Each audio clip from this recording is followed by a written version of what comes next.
I am, but I am, but it's not a jujitsu tournament. My brother and I are doing our first wrestling tournament, just to practice for another one later on. Hmm. Um, because it's different than jujitsu, so it'll be different. I don't really know anything. Is it I don't know how to get any points, but I'm just gonna go because it's good practice. is it a form of martial arts or is it completely different from martial arts? It's a form of martial arts. It's more grappling though. It's more like jujitsu and not karate or something like that. Striking. Got it. Are you at all nervous or apprehensive or not at all? I'm a little nervous, but I don't wrestle on a day-to-day basis. Yeah, So I mean, I I don't know anybody there anyways. Um, so not as much as I would be if I was doing a jiu-jitsu tournament, got definitely. it. Well, I think we might have a relevant, I got a paragraph that might actually be a little bit relevant. Do you remember when we were talking about flow last time? About flow, can Yeah, you say that one? the concept of being in a flow state. Yes. Okay. So the person who wrote about this, about the idea of flow, is a man who's now dead named Mihaly Csikszentmihalyi. And I just posted, it's actually a longer paragraph, but I don't think it's too difficult. Do you see it in the chat? I do. You can read it? Yes. We can choose neither parents nor time of birth, and it is not in your power to decide whether there will be a war or a depression. The instructions contained in our genes, the pull of gravity, the pollen in the air, the historical period into which we are born, these and innumerable other conditions determine what we see, how we feel, what we do. It is not surprising that we should believe that our fate is primarily ordained by outside agencies. Yet we have all experienced times when instead of being buffered by anonymous forces, we do feel in control of our actions, masters of our own fate. On the rare occasions that it happens, we feel a sense of exhilaration, a deep sense of enjoyment that is long cherished and that becomes a landmark in theory for what life should be like. This is what we mean by optimal experience. It is what the sailor holding a tight course feels when the wind whips through her hair, when the boat lunges through waves like a bolt, sails whole wind and sea humming, a harmony that vibrates in the sailor's veins.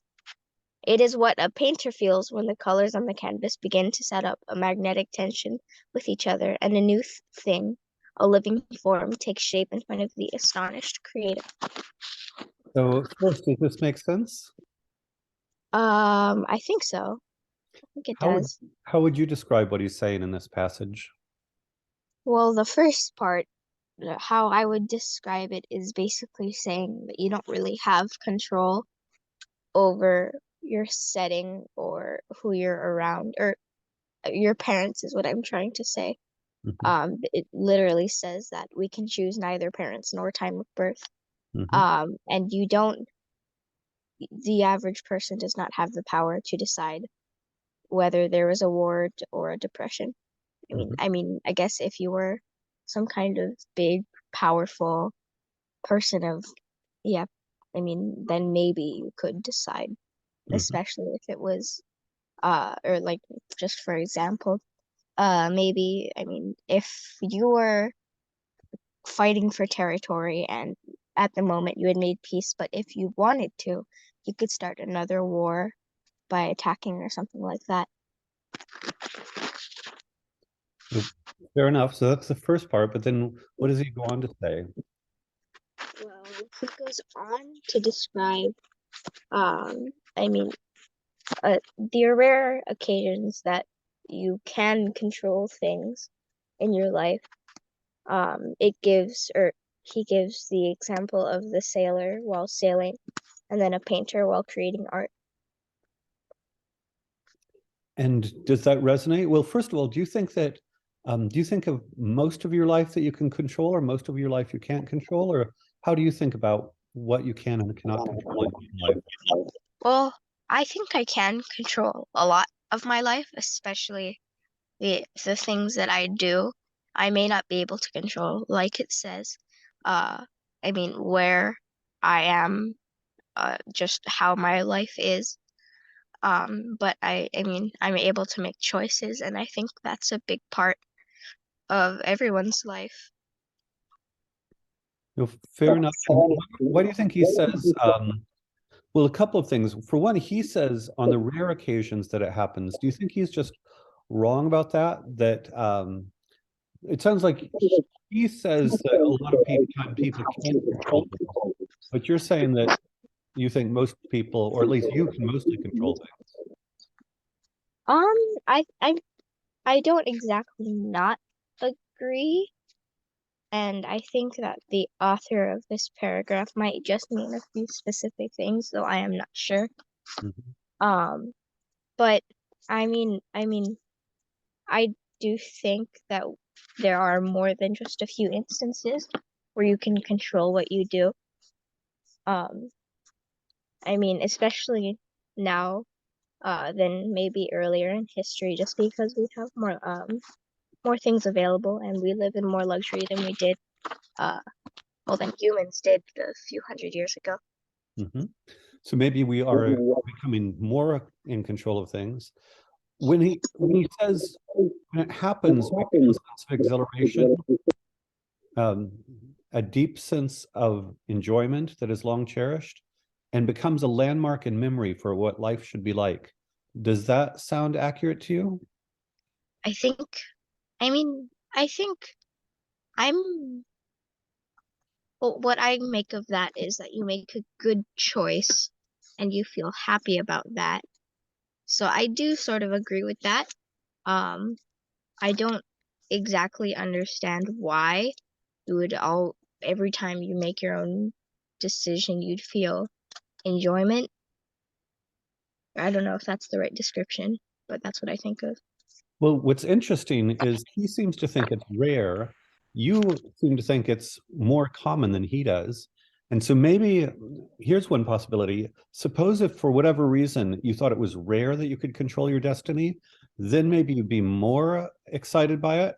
Maybe you live a life where you are so much in control of your destiny, or you feel so much in control of your destiny.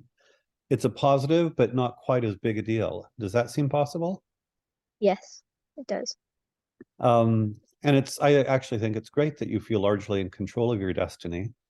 Um, what about his examples of the sailor and the painter? Do you like those? Do those help? You understand what he's talking about? I think so. He's showing examples of feeling that exhilaration and enjoyment, um, with the painter, when the painter feels like his painting is finally coming together, and the sailor when he is sailing. Maybe it's something that he might enjoy. When you get involved in a creative process, such as your books, for instance, and maybe other creative processes, maybe even just poems you write and so forth, do you have is there some kind of sense when it's all working together, or would you say the creative process feels the same for you no matter what part of the creative process you're in? I think that if I'm working on something and I feel happy with it and I'm enjoying doing it, I might feel more enjoyment than I would if I didn't like what I was doing. And I thought that let's say I had a project I didn't want to do it and I wasn't proud of it. What and I what would, determines, no, that makes sense. What determines whether or not the project is coming together for you? I think it depends on what I like doing, or maybe if I'm working on it enough, or maybe if I know I chose the right thing to do. There it is again, choices. Yeah. Would you say that you have a good sense of when you can work on a creative project that will come together in a satisfying way? I think so. Like what maybe I'm working on a project and then I know that I'm at a certain point, and then I know that maybe if I keep working on it and then maybe I don't know, in a few days I'll think like it'll be almost done and I'll feel good or something like that. Are there ever projects where for some reason you realize it's just not going to come together and maybe you should quit working on that particular project? Um, Projects, as in just my own projects or school projects, any project. Any project.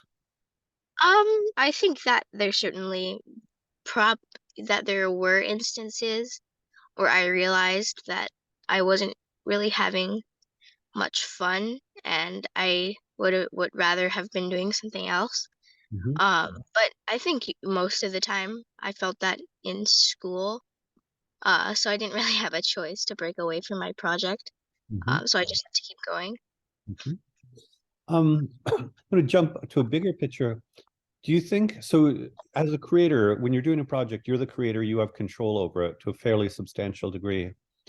Would you say that you have that same level of control over your life as a whole? Does it make sense to think of your life day by day, week by week, month by month as a creation that you are working on? I think so. I think that makes sense because or I think you are controlling at least most of your life.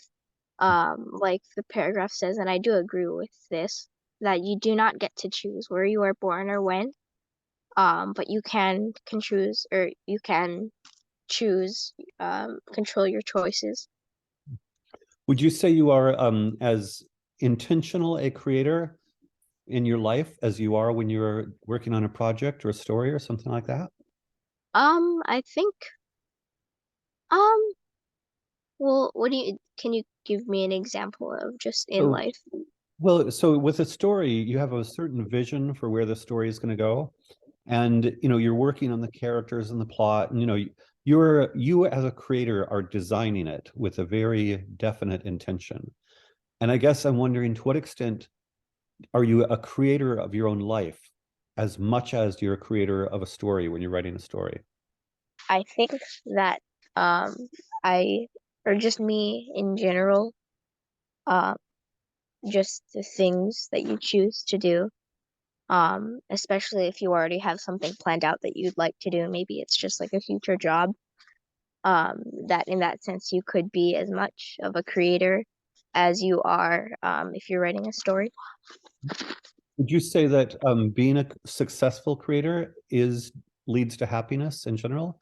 That there is a sense in which he says even exhilaration, that successful acts of creation lead to exhilaration? I think that if you like what you're creating, and if you enjoy doing it, then you might have that exhilaration and feeling of enjoyment. But probably not if you don't like what you're doing or you think that you shouldn't be doing it, but you have to for some reason, then you wouldn't get that enjoyment. To what extent do you feel a sense of exhilaration at creating in your own life, day by day, week by week? I think I feel a lot of exhilaration and enjoyment in my life. And I enjoy having that feeling, especially if I've accomplished something. Well, I think that's a beautiful place to end. So, congratulations on having such a sense of your own life. And with that, I'm going to wish you luck as you courageously go into this unknown world of wrestling. Okay? Thank you. You're welcome. Have a wonderful day, Alana. Bye bye. See you next week. Bye.